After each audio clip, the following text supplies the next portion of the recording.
We're still here at mom's house and we have to get some talisay leaves for my friend. So yun, pupunta tayo doon sa kung nasaan yung mga talisay. So sabi niya, iaano daw niya sa mga fish niya. So sana mayroong mga nalaglag na dahon. Parang walang dry. So tignan natin kung may mga dry. So talisay is like the Philippine or Indian almond.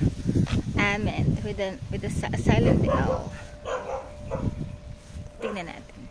Ito yung talisay and unfortunately nagpalit na siya ng dahon before. So namumunga na siya, marami siyang bunga. And kaunti lamang yung mga leaves kasi minalis na.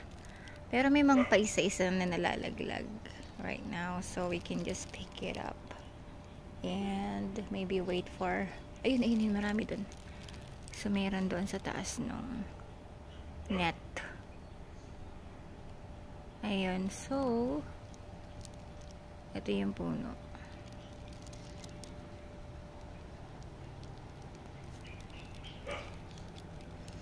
Masarap to para siya talagang almond. So usually pag naging na siyang brown tapos malalaglag yung bunga niya, nung bata kami pinipit-pit namin siya hanggang makuha namin yung maliit na almond sa loob. Akala ni daddy hindi siya nakakain, tapos nung sabi ko sa kanya, we actually eat it doon sa probinsya, and then natuwa naman siya kasi tagal nitong puno na to dito sa bakuran, pero hindi niya alam na nakakain yung yung bunga nitong talisay. Ito siya, so ganito yung bunga niya. There's even a frog hiding. Ayan, so ganito yung talisay. Tapos pinipit-pit ko lang siya dati, tapos nakukuha ko yung maliit na nuts sa loob. And Ash, ito yung nakuha ko for you. Hindi siya sobrang dami, so maybe tomorrow makapag-add pa ulit. So ayan, ito lang muna.